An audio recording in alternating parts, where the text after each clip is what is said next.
Welcome to Coffee and a Weather Map with Jeff. It is July 7th, 2025, and we're going to talk about the weather around the area and across the United States. Hopefully I'll get a little bit more into the Great Loop forecasting here today. I did find a tool that I used in the Weather Service. It's still considered experimental, but it is now out in the public domain, thanks to the GSL. And now it is available for me to be able to use on here. I've always been able to use the 1D viewer of the NBM, but in this case now I can use DESI. Well, and we'll explain more about that as I get to it. But first, the urgent things. So we'll just jump right into things. So the first thing I wanted to talk about was tropical depression now, Chantal. They have, the Hurricane Center has not updated its track cone, which is okay. We're now here Monday morning, and it is roughly there in, actually we can look at it here where it was. Yep, Southern Virginia, pretty much right where they were expecting it to be at this time. We're gonna go back real quick. WPC has been putting out rainfall graphics. They're still expecting at least a 1 to 4 inch range along the East Coast there from central Virginia all the way up into southern New Jersey.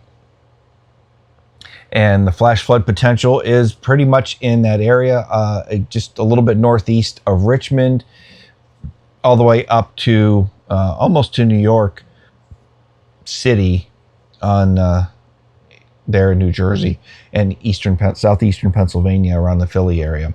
So just be aware that that is still ongoing. They have had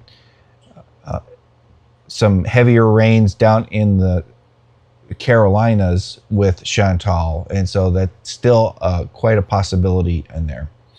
All right, so we will jump back into the way we usually do this, which is looking at the frontal analysis from this morning. So at 5 a.m., we had a low pressure system that was in southwest Ontario that will continue to cause some issues as it moves up towards New England.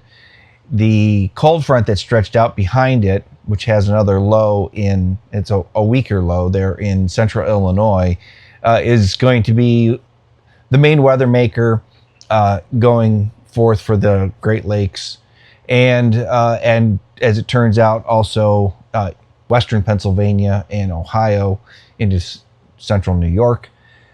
There's also that continues to be a low that a cold front that becomes stationary and is set up with a surface low that is currently in right around northern Kansas, southern Nebraska at this point. There is all sorts of things going on out in the west there, or in the plains and along the Rocky Mountains and the foothills.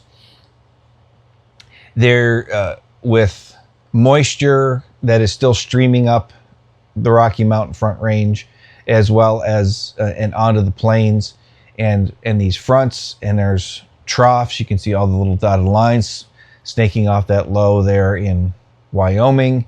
So there's all sorts of surface level forcing across the area, and that will continue to cause thunderstorms at the very least across a lot of this area. Oh, not to mention, we also have quite a lot going on just surface trough wise down in central Texas, and specifically still out in the hill country. There's still quite a bit of boundaries that are left over from thunderstorms and from the original moisture that was Tropical Storm Barry. And as the dew points are still up in the mid 70s for a good portion of it in the hill country, almost getting into West Texas where there's 70 dew points out in starting to get into West Texas. And we can talk a little bit more about that shortly. So jumping into the upper air pattern, we still have that zonal, and that means winds basically blowing from west to east across the United States, right along the Canadian border. This is a pretty typical feature that you would see at some point during the summer. What it usually means is that every couple of days you'd have some sort of little ripple, as we see that little short wave there in the northern part of Montana and Nebraska, that little low, that will move along. I believe that is what is going to help cause our next chance for thunderstorms here in northern Michigan. And then you look down to the south into the plains, the desert southwest, and most of Texas, very light flow with a high pressure system over it. That doesn't look like it's going to change much yet, at least for the next couple of days. We're going to see here how things do progress as we look at the models. All right, so taking a look at the pivotal weather, I couldn't get the beta version to load up here this morning for whatever reason, but it is in beta, so that is one of the things. It's a much cleaner interface, so this isn't too bad here. I am going to look at the 500 millibar heights and winds, since that's what we just got done looking at off of the wrap. This is the GFS, and you can see that west to east flow pretty much continues to move along there. Just small little ripples. So you see those higher winds and little troughs that move through, and then they continue on. It doesn't really start to amplify anything until this is July 11th at 8 a.m. Eastern Time, 7 a.m.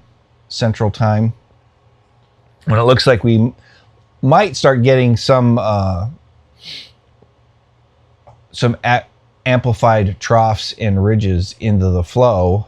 So a zonal flow can't continue for very long. Eventually, energy does start to move in here and begin to buckle and produce waves. So we'll take a look at that here over the next couple of days as things go. Otherwise, I'm going to go back to the precipitation version here, and over the next few days you can see that wave that was over the Dakotas, the 500 millibar, and it starts to produce more showers and thunderstorms that propagate later on here overnight tonight, and then it looks like that falls apart before it really breaches the Great Lakes, and really it doesn't look like it will affect us until Wednesday. And then if you look at South Texas, they're still expecting a lot of showers and thunderstorms today. They still have some over the hill country, and you also have a bunch out of the Central Plains. All right, and then whatever is left of Chantal looks like it tries to get swept out, but then there's more moisture along that front that comes through, and it runs into the moisture that is being pulled in by the subtropical high, which is just, or the Bermuda high, which is just what you can kind of see there in the southeastern, or the western Atlantic, just off the east coast.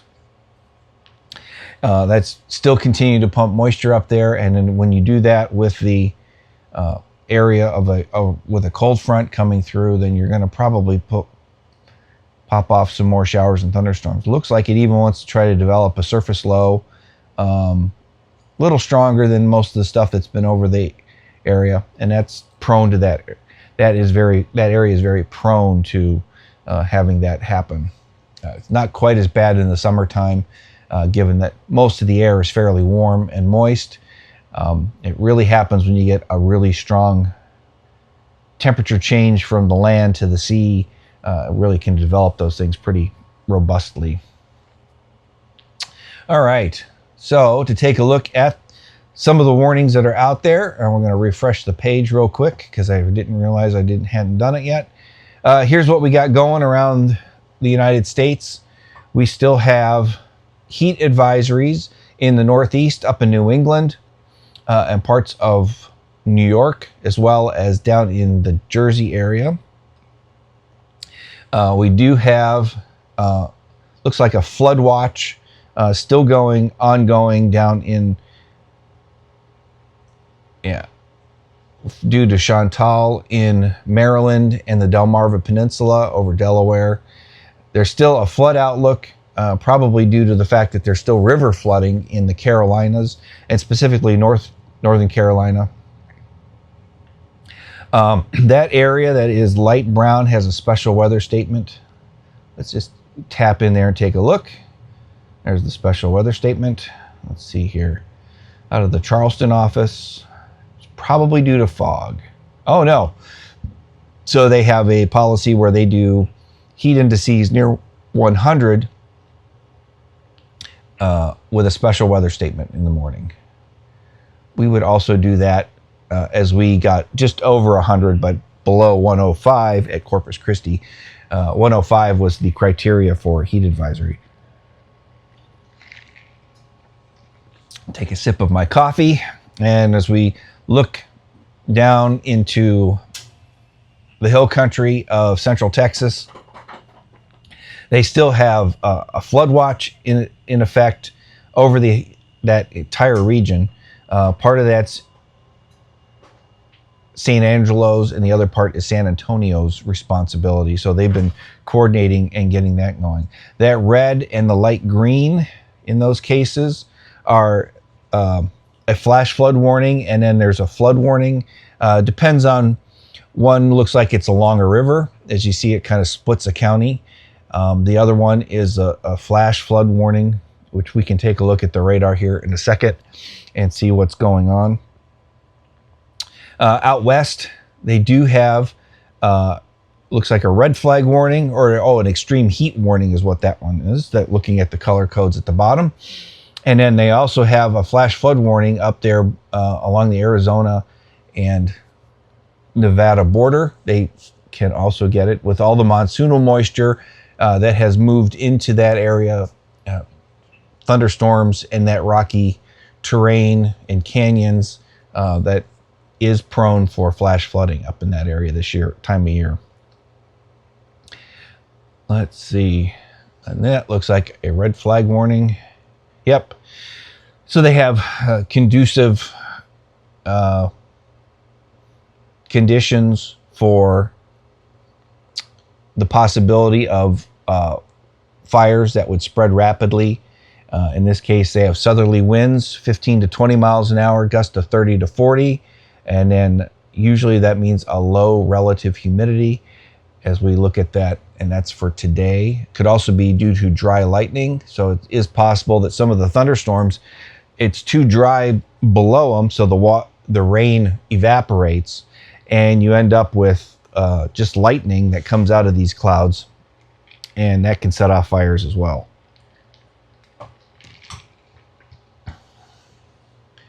Then up in Oregon, we've got a lightning threat. So they also have issues along that way. Let's see here what the actual, it's a fire weather watch. So they are expecting high winds and as well as then probably lightning. So it looks like it's a dry lightning threat out of this one. Up in the Spokane region of Washington, again, it's fire weather concerns. And that's pretty typical this time of year as things heat up. The Pacific Northwest is not necessarily as gray and gloomy as people would think, especially in the summertime. That typically happens during their winter season. All right, back to the main map.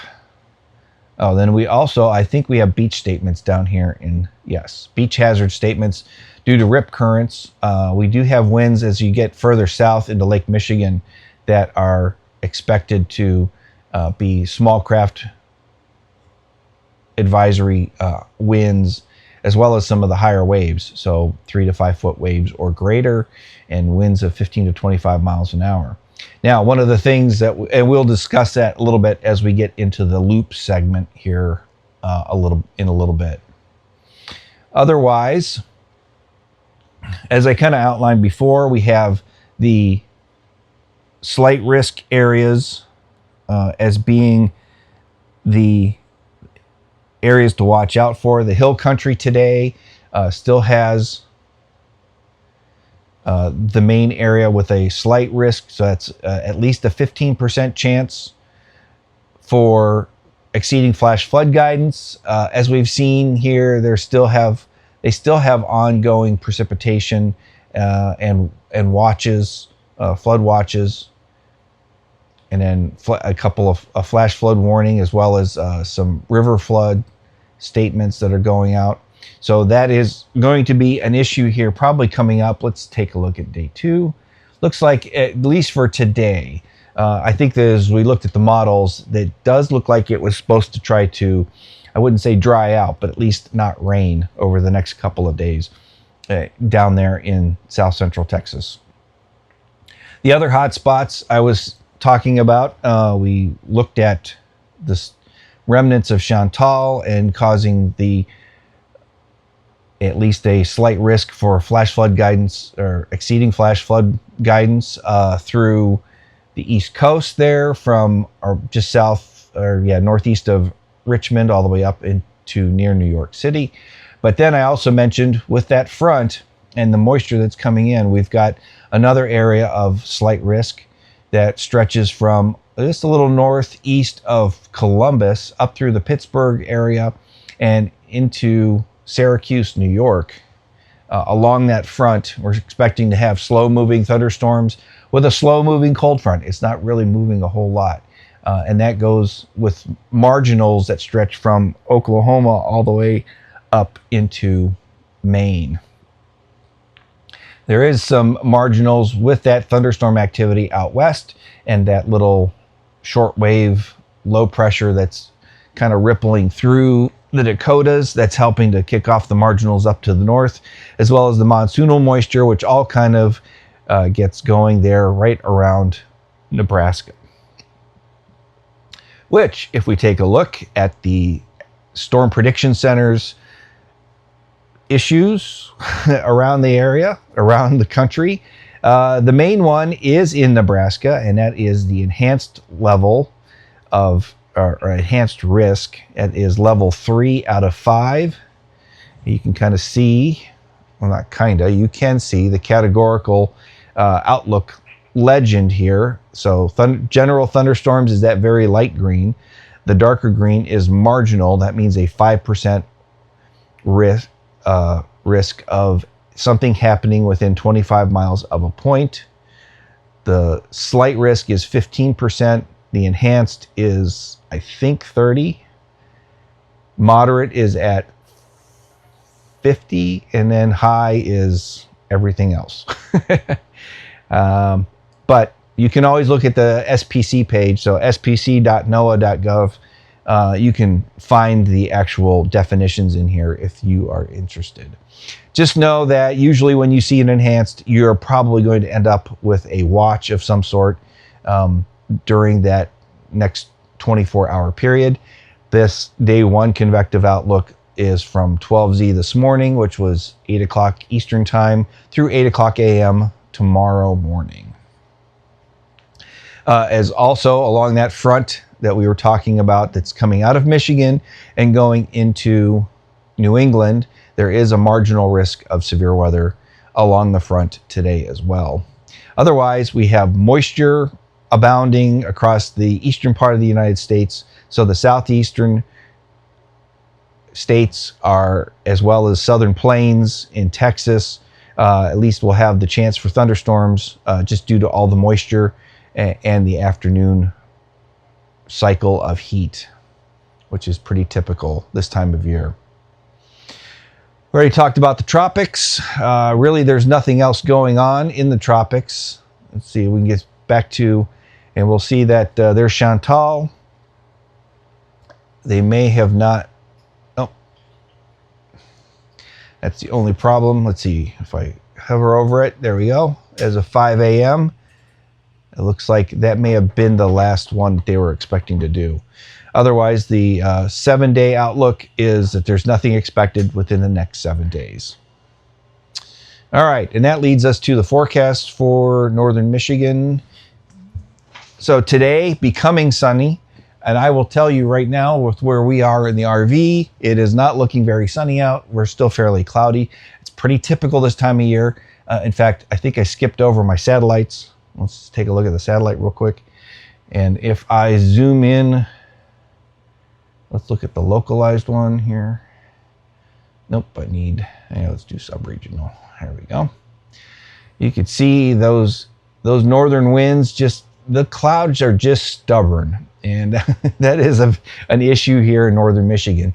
But it does look like there is some erosion of some of the clouds trying to get south there. Looks like around Indian River and up there by Bliss. There in northern Michigan, up at the tip of the mitt. The UP is fairly sunny right now, so that dry air should be working its way out as that cold front moves out of the region. That's part of the reason. It's just there isn't a whole lot to really get this stuff going. Otherwise, you can see that the north wind along Lake Michigan is starting to push out some of that fog and low clouds that's been on it here over the last little bit. So back to the forecast. We might have an afternoon shower on Tuesday. Otherwise, Wednesday is the next shower, thunderstorm chance day. And then Thursday and maybe Friday, we'll see. There is a chance for showers on Friday, but Thursday looks like it's sunny. And we'll be back in the mid-70s to mid-80s across the region. We'll take a look a little bit with that with the DESI product here in a bit. We can kind of look at some of that stuff from a day-to-day perspective. For Corpus Christi, for some reason, it went off of the back to the hurricane preparedness tab. For today, we're looking at temperatures near 100 degrees out in the brush country and the Rio Grande Plains.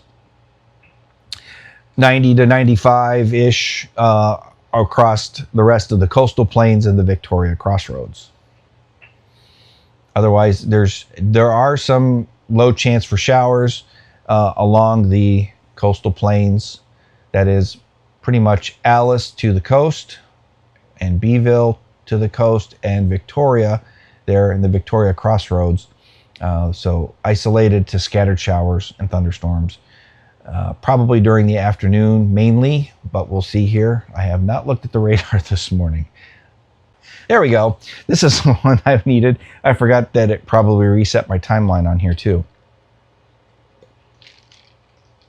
So there's the mid to upper 90s that we have out in the brush country, as you saw on the forecast map. And it's pretty much where they get the forecast data from is the NBM, which is the national blend of models. They take all the model data and kind of blend it together and come up with a mean, as well as the other thing that they come up with are statistical stuff, and we can take a look at that as we get further into me using it again from in the future.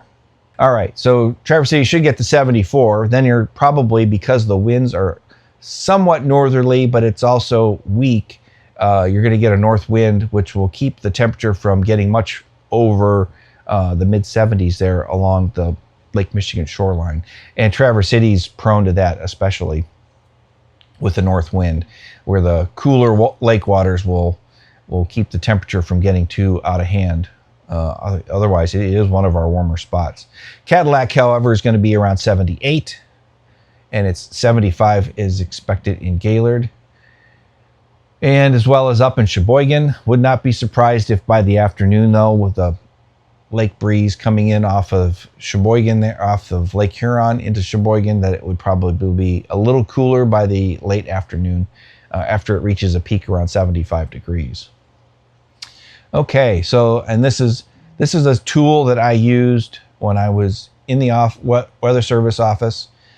When I left, you still had to use your common access card to get into it. Looks like they have released it as an experimental, non-operational, for research purposes only website so that we can take a look at it from the Global Systems Laboratory.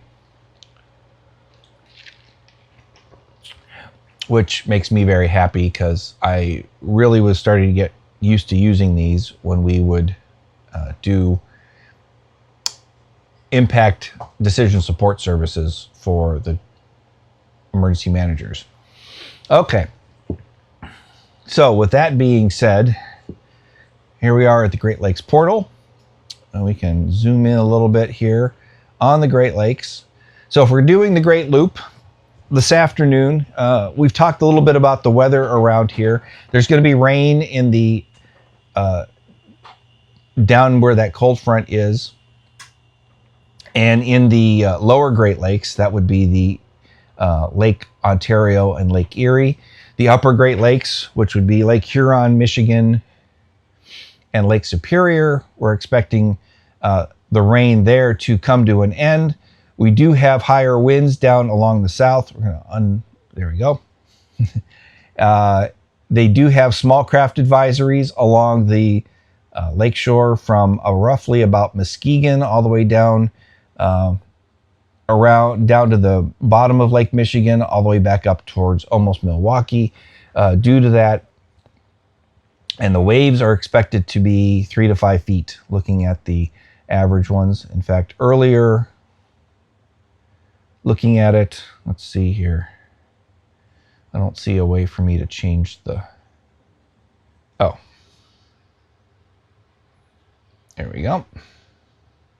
Yeah, so the wind should be slowing down and the waves should be coming back. Yeah, there they are at 5 feet in some of those areas. So now it should be getting, there's still 3 to 5, so 4 feet average is your main threshold for small craft advisories over the lakes. And like I said, that's that. So we'll go down. We've already kind of covered a lot of the weather that's going on. So as far as the rivers are concerned, there'll be a chance for thunderstorms. I think, if I remember right, we can just take a real quick look here. Not that one. Here we go. Excessive rain outlook for today. And of course, now that has failed. Here we go. Now, there are some areas where there's excessive rain is possible, especially in the mid-Mississippi and the most of the Ohio River Valley. Oh, the entire Ohio River Valley. You go all the way up to Pittsburgh, where there's a slight.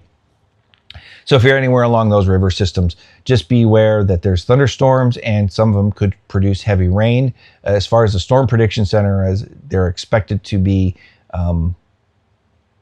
general thunderstorms, so not expecting any severe weather along those routes as we go along.